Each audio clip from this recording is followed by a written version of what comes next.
Hello, hello. So it's election day here in the Netherlands. So before voting, nag-Stemwiser muna ako online. So chine-check ko yung kung ano yung party list na haom sa gusto kong botohan. So kapag bumoto dito, dadalhin mo lang yung STEM pass na tatanggap mo from the municipality plus yung ID mo.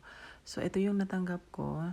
And then, ayan yung dadalhin ko papunta or pag nagboto na ako. So, tinry ko yung STEMwiser, yung merong question and answer siya dyan, portion. Tapos, ano mo lang, i-click mo lang yung kung ano yung gusto mo or ganyan. Tapos, after that, makikita mo yung kung ano yung party list na bagay sa iyo. Bagay sa gusto mo.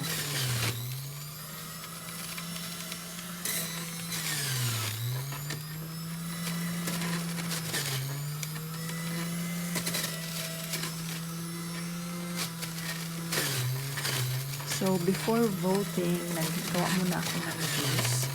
And then, tapos niyan, magbibihis. Ayan, tinikman ko muna.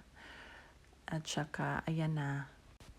Ayun, naglalakad na ako papunta dun sa kung saan ako boboto. Tahimik lang dito, walang mga yung nag-aabang ba. Tahimik lang talaga, wala kang leaflets makikita sa labas, walang mga watchers. 3 tao lang yung nasa loob, yung magche-check ng ID mo at saka yung magbabantay nung yung sa balota.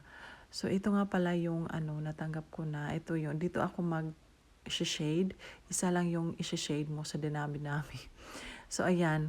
So tapos na ako niyan. So nadala ko yung pencil. Gusto ko yung pencil na red. So walang ink dito. Kaya wala. Pagkatapos mong bumoto, uwi ka na. Yun lang, 30 seconds lang ako tapos na akong bumoto. So, madali lang.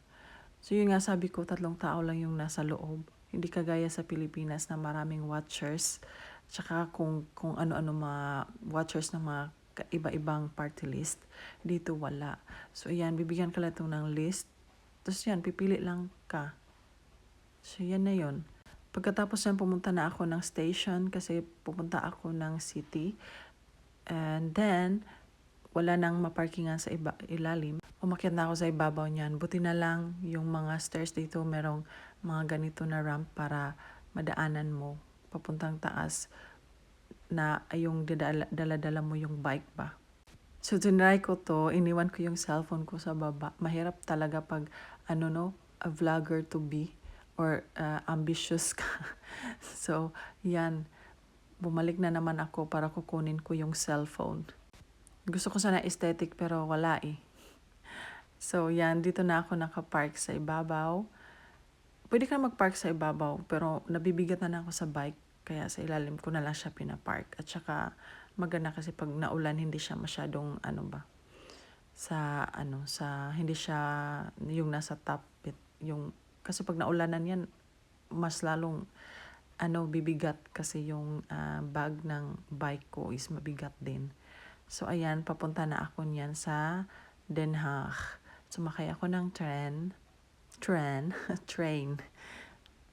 Mga 20 minutes ride lang from my place to the city of The Hague. Nandun yun si PRRD, diba?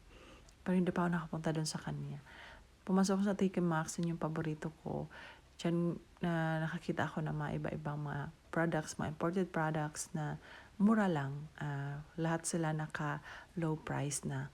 And meron din yung may mga pangalan ba, mamahalin, tapos naka-low price na siya. So, ayan.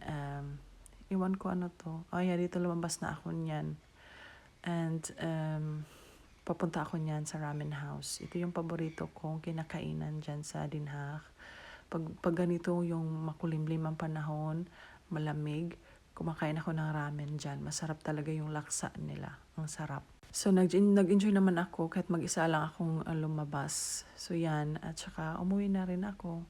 Pauwi na ako niyan sa bahay. Yun lang. Bye!